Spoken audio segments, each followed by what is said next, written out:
ఓరుగల్ అందాల YouTube channel ప్రేక్షకులకు స్వాగతం. వరంగల్ అనగానే మనకు కాకతీయ మహారాజులు వారి పరిపాలనా కాలంలోని శిల్ప సంపద, చారిత్రక ఆలయాలే కాక వారు గొలుసుకట్టు చెరువుల నిర్మాణం ద్వారా నీటిపై ప్రత్యేక దృష్టి సారించిన తీరు గమనించవచ్చు. అలాగే కాకతీయులు ప్రజా అవసరాలకు చెరువులతో పాటు అనేక బావులను కూడా తవ్వించారు.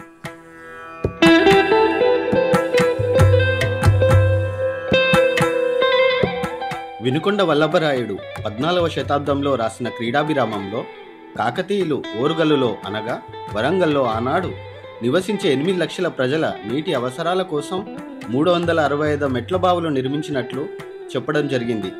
ఈ బావులలో ఎక్కువ శాతం రుద్రమదేవి యాదవరాజు మహాదేవునితో యుద్ధం వేళ ప్రజలకు అసౌకర్యం కలగకుండా తవ్వించింది. కాకతీయ రాజులు తవ్వించిన బావులు చతురస్రం, దీర్ఘ చతురస్రం ఆకారంలో ఉంటాయి. 1000 నుండి 800 ఏళ్ల క్రితం తవ్వించిన బావులైనప్పటికీ ఇంకా తరగని నీటి సంపద ఈ బావుల సొంతం. ప్రధానంగా కాకతీయులు రాజధాని, కోట, వరంగల్ చుట్టుపక్కల సాధారణ బావులతో పాటు ప్రజలు ఏ కాలంలోనైనా నీటిని తోడుకునేందుకు ఎక్కువగా మెట్ల బావులను నిర్మించడం కాకతీయుల సాంకేతిక టెక్నాలజీకి నిదర్శనం.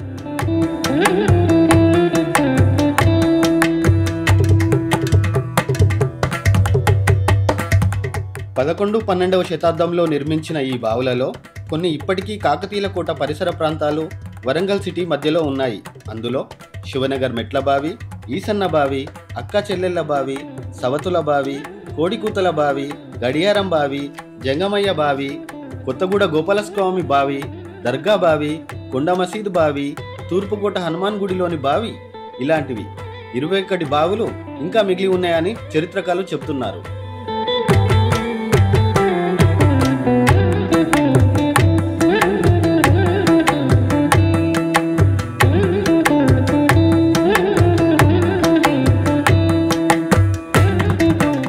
ఈరోజు మనం చూడబోయేది శివనగర్లోని మెట్ల బావి. దీనిని శృంగార బావి లేదా రుద్రమ శృంగార బావి, అంతస్తుల బావి అని కూడా పిలుస్తారు. రాణి రుద్రమ ఇక్కడ స్నానం చేయడం వల్ల ఈ బావికి చాలా ప్రాచుర్యం కలిగింది. ఇది ఎన్నో రహస్యాలకు నిలయం.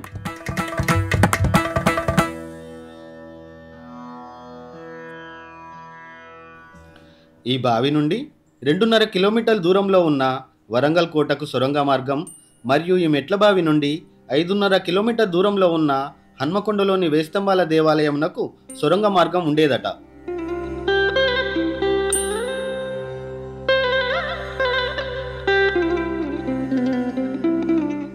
దాని ద్వారా రాజులు దర్శనానికి వెళ్ళేవారట. ఈ బావిలోనికి దిగితే చరిత్ర పుటల్లోకి వెళ్తున్న భావన కలుగుతుంది. ఇది 12వ శతాబ్దంలో గణపతి దేవునిచే నిర్మితమైనది.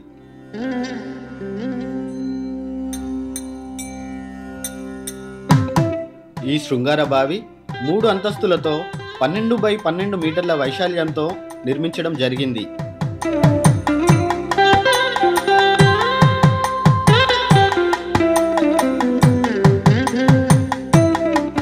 మొదటి అంతస్తులో వరుసకు 9 స్తంభాలతో 36 స్తంభాలు ఉంటాయి. రెండవ అంతస్తులో వరుసకు 4 స్తంభాలతో 16 స్తంభాలు ఉంటాయి. మూడవ అంతస్తులో వరుసకు 2 స్తంభాలతో 8 స్తంభాలు ఉంటాయి.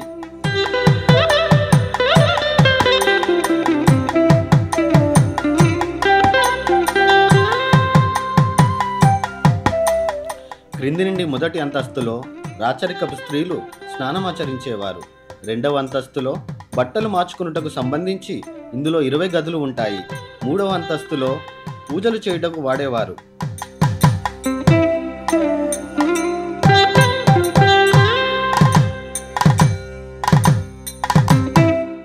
ఆ కాలంలో రాణి రుద్రమదేవి ఇక్కడ స్నానం చేసి 3వ అంతస్తులో ఉన్న శివునికి నమస్కరించి సొరంగ మార్గం ద్వారా 1000 స్తంభాల గుడిలోని శివుణ్ణి అభిషేకించి వచ్చేదట.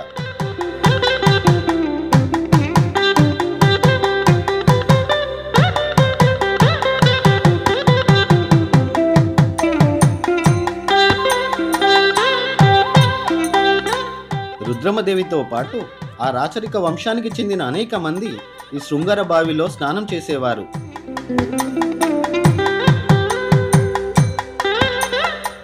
అనేక రహస్యాలకు నిలయమైన ఈ బావి గురించి ఎంత చెప్పినా తక్కువే. ఈ బావి యొక్క మరో గొప్పతనం ఏంటంటే ఈ శృంగార బావిలో అంతఃపుర స్త్రీలు స్నానం చేసే సమయంలో నీళ్లు ఎంత అలజడిగా ఉన్నా ఎవరైనా పైనుండి చూస్తే వారి ప్రతిబింబం నీటిలో కనిపించేలా ఈ బావిని నిర్మించారు.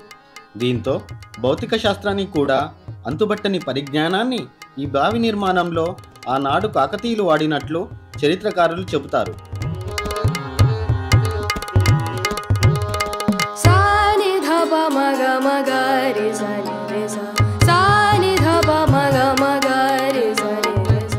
ఈ బావిలోని కింది నుండి 1వ అంతస్తు, 2వ అంతస్తు, అందులోని రూములు అన్నీ భద్రతారీత్యా మరియు సుందరీకరణలో భాగంగా మూసివేయబడ్డాయి.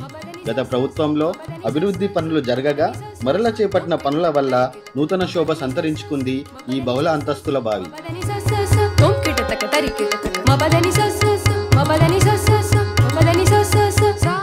ఈ బావి కాకతీయుల తర్వాత ధ్వంసమై తదనంతరం ఎన్నోసార్లు మరమ్మతులు జరుపుకుంది. కావున నిర్మాణ సమయంలోని కళాకృతులు, శిల్ప సంపద ఇప్పుడు లేకపోయినప్పటికీ అక్కడ కనిపించే దేవతా విగ్రహాలు, మన వేలు పట్టే సన్నని రంధ్రాలు, ఏనుగు బొమ్మలు, పేరిణి నృత్య భంగిమలు అలనాటి శృంగార బావి ఎంత మనోహరంగా ఉండేదో మనకు చెబుతున్నాయి.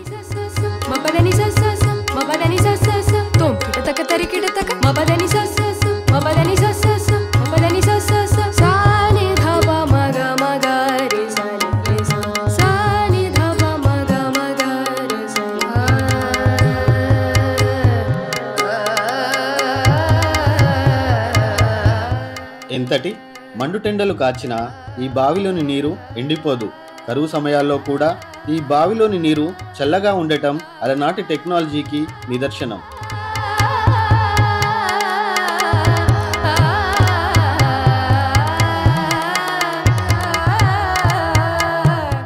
గోడలపై అలనాడు చెక్కిన పద్మాలు, స్తంభాకృతులు, లతలు, లతల మధ్య హంసలు, దేవతామూర్తుల హస్త పరిమాణంలోని విగ్రహాలు, వాటిపై సూక్ష్మ ఆభరణాలు, ఆభరణాల మధ్యలో వేలుపట్టే గ్యాప్, ఆనాడు ఎంత సూక్ష్మంగా కళాకృతులు డిజైన్ చేసేవారో మనకు తెలుస్తున్నాయి.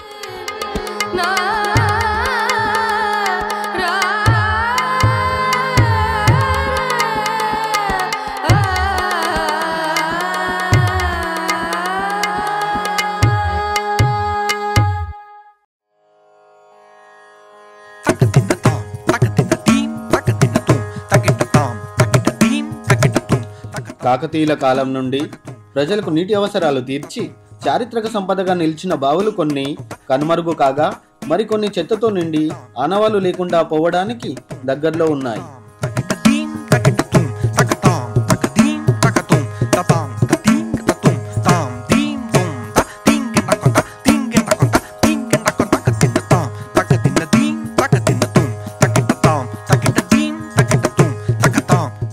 సుందరీకరింపబడ్డ శృంగార బావి లాగానే చారిత్రక నేపథ్యం కలిగిన కిలా వరంగల్లోని మిగతా కోనేరులను కానీ దిగుడు బావులను అభివృద్ధి పరిచి ప్రజల సందర్శన కోసం తీర్చిదిద్దాలని ప్రజలు, చరిత్రకారుల వినపం.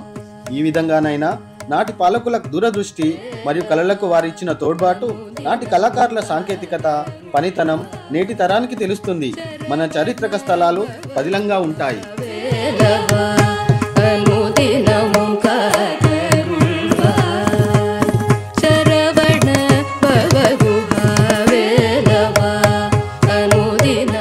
ఆనాటి సాంకేతికతకు నిలువెత్తు నిదర్శనం బావి పై అంతస్తు, ఉపరితలం యొక్క ప్రతిబింబం మనం నీటిపై ప్రత్యక్షంగా చూడవచ్చు.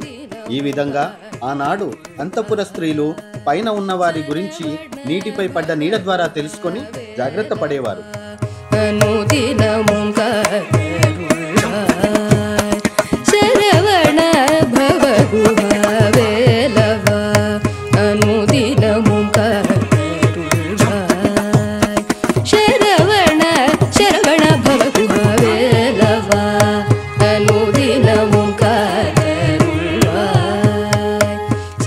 మనందరికీ గత వైభవాన్ని, చరిత్రను, కళలను, కట్టడాలను పరిచయం చేసే ఓరుగల్లు అందాలు యూట్యూబ్ ఛానల్ను ఆదరించండి.